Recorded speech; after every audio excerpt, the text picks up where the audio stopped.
Women have a problem with men saying anything to them in regards to self-improvement, right? And then they switch the concept by giving the idea of what a real man is. Most of our lives, we've been listening to women define what real masculine men or what real men mean. I do not see a bunch of men going around telling women what real womanhood means, as it is centralized to what a man wants. We're actually told it doesn't matter.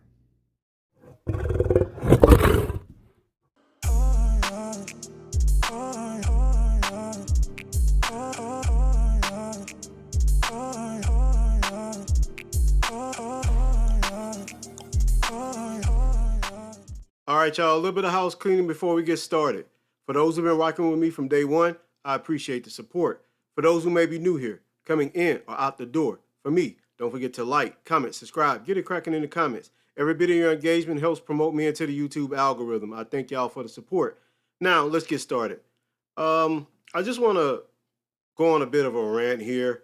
I'm not going to show any videos or react to any videos, I should say, except one that I've already done where I wanted to circle back.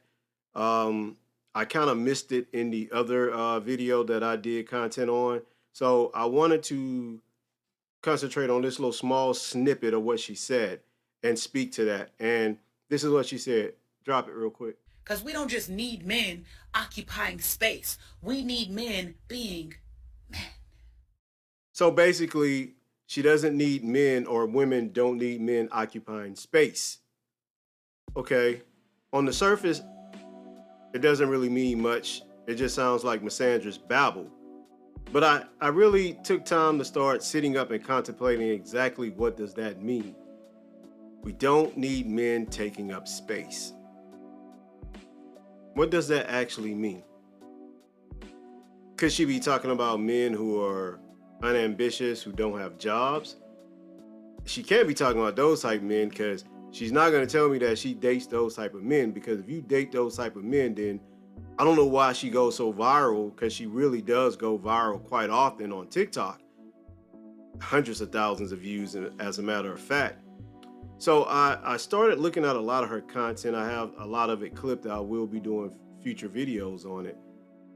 She gets hundreds of thousands of views and likes on her videos. So I know she's not telling me from the sisterhood circle that she's dating a bum, a homosexual. I hope that's not what she's saying. And I don't think that's what she's saying. I think what she's saying is something I thought about and really circled back to contemplate. Masculinity. What does masculinity mean to women like this?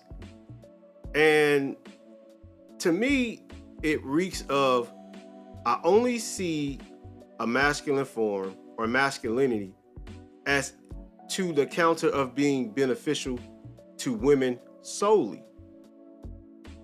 Right? That masculinity isn't useful unless it has a benefit, that benefit actually directly correlates to it being useful to women. This woman and the women of her ilk seem to believe or be under the impression that you're not a man, or your masculinity isn't intact unless it's beneficial to women as a societal group. You can't make this shit up. In other words, you're either useful or you're not, and if you're not useful, you're not a man. Where does this pathology come from? Right? I thought about, where does a pathology like this really originates from? What's its origins? And I believe a lot of this pathology, this look at men only being useful as tools or a means to an end, comes from being raised without a masculine figure. That's where it comes from. Women who are unaware of what masculinity looks in its natural form, right? Masculinity outside of it being useful to women. What does masculinity look like in its natural form? Well, before I go down that road, let me say this. We know that men build society. We know that men being productive and ambitious to cultivate society, to push it forward, is why we have a civilized world. I am very aware of the fact that men do need to be productive, men need to build, and men need to protect. I'll never say that men shouldn't do these things. However, this is not what's going on here. This is, you can only be useful as a man to women when you're doing something that solely benefits women. In other words, your masculinity is tethered to how women view you as useful. And normally I would say that masculinity is tethered to how useful a man can be, but not useful in the sense where it only benefits women or society as a whole. Men are useful by the things that we contribute to society. And it's not always linked to what we can do or what we can do for others. I look at a man like my father, right? Look at his masculinity. He's helpful to his family. He's hard work. He's a hard worker. He's dutiful. He's there for my mother. They have a beautiful relationship. What does his masculinity say to me when I see it? Well, it doesn't say that I only see him as being useful to my mother. I see him as being a leader. I see him as being a man that I can confide in or maybe ask questions when I'm lost. Someone to be a light in the dark for me when I have questions or need experience from someone who's already been down that path. Some shepherd, being a shepherd and giving me tutelage of things I may not be aware of. To me, that's also a big part of his masculinity, not just how useful he is to me, but him just being there as a column of support, as an anchor to shore me back when I get carried out by riptides, when I get lost in the sauce of not understanding my own masculine values.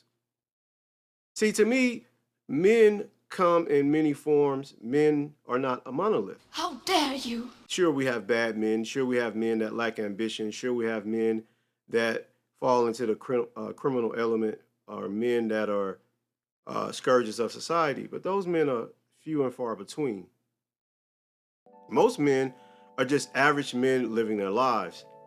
And when I see most men, I see masculinity in its truest form. Men who are going about the business of pushing the world forward.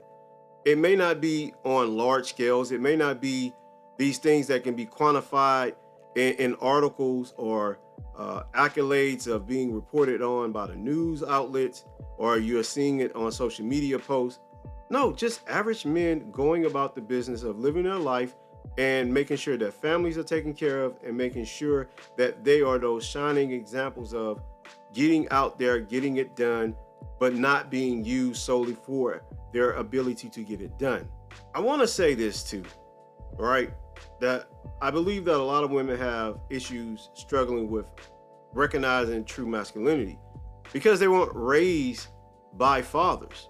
Women who are not raised by their fathers get a picture of masculinity solely from a female or feminine perspective. And I don't think that is helpful or ushers in a viable outlook on masculinity. I think a lot of times it's a skewed version of masculinity from a transactional perspective, meaning if he can't give you something out of his masculinity, then don't give him anything out of your femininity, which is in an essence conditional femininity. And I think a lot of women who are not raised with their fathers are being shown by their mothers, quite frankly, how to put conditions on their femininity. Nigga, please. So it takes femininity out of its natural state. It's correlated. They don't understand masculinity in its natural state, and by them not understanding masculinity in its natural state, it takes them out of their femininity's natural state, out of their feminine natural state, I should say. All this stuff just leads back to dysfunctionality, which is why we shouldn't be doing things ass backwards in the Black community. We have a tendency to do things ass backwards and expect traditional outcomes. You don't want to get married before you have children. You want to have children and then maybe or maybe not get married. And then you're shocked and chagrined when your children grow up dysfunctional, when your children have deficiencies where they can't be productive members of society, where they can't stay into committed relationships that lead to marriage and building a community. Because see, without family, we can have no community. So all this stuff lends back to not being reared in a nuclear family. The nuclear family has to exist for you to have community. And by us bypassing nuclear families where both boys and girls are raised solely from a feminine perspective without that masculine leadership, that masculine discipline, you get a very skewed perception of masculinity. From the boys' end, it becomes pseudo-masculinity where it's bravado and machismo, where you're constantly trying to prove that you are a man. And from women, it lends to promiscuity and forever searching for that father figure to do things like treat you like a princess, something that your father should be the only one in charge of. Because a man that you meet that you want to partner up with shouldn't treat you like a princess. He should treat you like a queen, and you should treat him like a king, and you all should be the sires of your kingdom. So bypassing the correct traditional route of doing things causes this very skewed perception of masculinity. I will stand by that. I will down that hill. If you're going to operate from an ass backwards perspective, you're going to get ass backwards results. And that's just all it is to it. We have to start doing things in their proper order.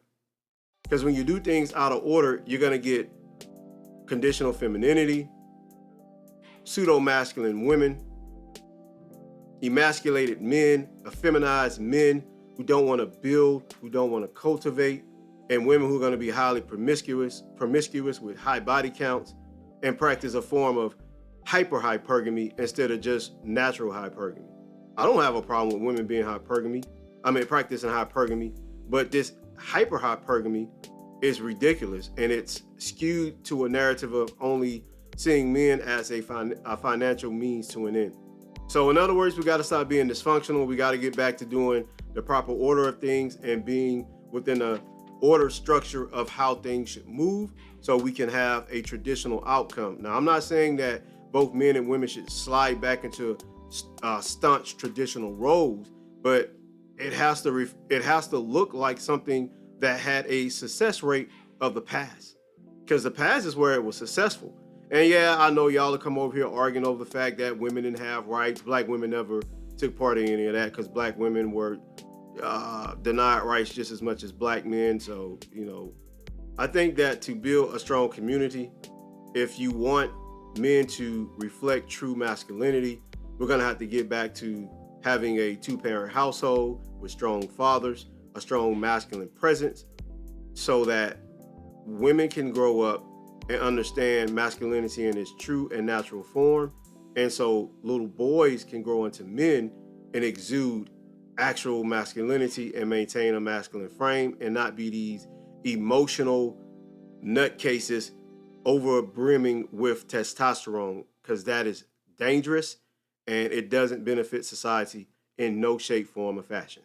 That's all I got, man. Don't forget to like, comment, and subscribe. Get it cracking in the comments. I'll catch y'all on the next one. 2 fingers. Peace. We out. I'm making a difference. Like Jesus.